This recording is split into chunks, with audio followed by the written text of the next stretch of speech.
Rumah pejabat disegel KPK, mobil plat Rejang Lebong tiba di Mapolresta Bengkulu. Aktivitas tidak biasa terlihat di Mapolresta Bengkulu pada Selasa, 10 Maret 2026, dini hari.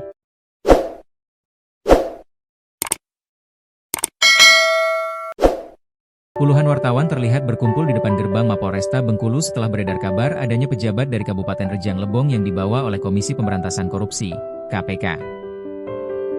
Situasi tersebut terjadi tidak lama setelah sebuah rumah yang diduga milik seorang pejabat di Kabupaten Rejang Lebong, Provinsi Bengkulu, terlihat dipasangi segel oleh KPK pada Senin, 9 Maret 2026, malam.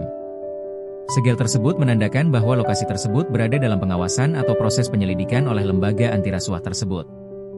Pantauan di lapangan, suasana di depan Mapolresta Bengkulu tampak dipadati oleh awak media yang menunggu kepastian terkait informasi tersebut. Sejumlah wartawan terlihat bersiaga sejak malam hingga dini hari untuk memantau perkembangan situasi.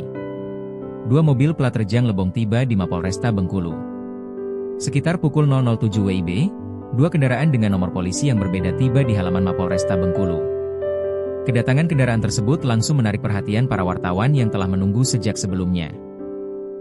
Mobil pertama yang tiba adalah Toyota Sienta warna putih dengan nomor polisi BD 1224KA yang diketahui merupakan kendaraan dengan plat nomor asal Kabupaten Rejang Lebong. Di belakangnya, mobil kedua menyusul di belakangnya. Kendaraan tersebut merupakan Mitsubishi Destinator warna hitam dengan plat nomor Kota Bengkulu, dengan nomor polisi BD 1734X. Kedua mobil tersebut datang secara beriringan dan langsung berhenti di depan gerbang Mapolresta Bengkulu. Situasi tersebut membuat para wartawan yang berada di lokasi langsung bergerak mendekat untuk melihat siapa yang berada di dalam kendaraan tersebut. Namun setelah gerbang Mapolresta Bengkulu dibuka oleh petugas, kedua kendaraan tersebut langsung masuk menuju bagian belakang gedung.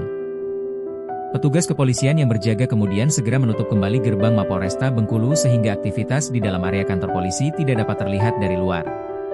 Hingga berita ini diturunkan, belum diketahui secara pasti siapa saja yang berada di dalam kendaraan tersebut. Rumah diduga milik pejabat disegel KPK. Sebelumnya, informasi mengenai kegiatan KPK di Bengkulu mencuat setelah beredar foto yang menunjukkan sebuah rumah di Kabupaten Rejang Lebong dipasangi segel oleh KPK. Dalam foto yang diterima tribunbengkulu.com, terlihat pintu gerbang rumah tersebut dipasangi pita berwarna merah dan hitam bertuliskan KPK serta tanda batas garis yang menandakan area tersebut sedang berada dalam pengawasan. Selain pada bagian gerbang, pintu utama rumah juga terlihat ditutup rapat dan dipasangi tanda pembatas. Tanda tersebut mengindikasikan bahwa lokasi tersebut tidak boleh dimasuki oleh pihak yang tidak berkepentingan selama proses penyelidikan berlangsung. Segel yang dipasang oleh KPK biasanya digunakan untuk menandai lokasi yang berkaitan dengan suatu perkara yang sedang ditangani oleh lembaga tersebut. Kondisi tersebut memunculkan dugaan bahwa rumah tersebut berkaitan dengan penyelidikan yang sedang dilakukan oleh KPK di wilayah Kabupaten Rejang Lebong.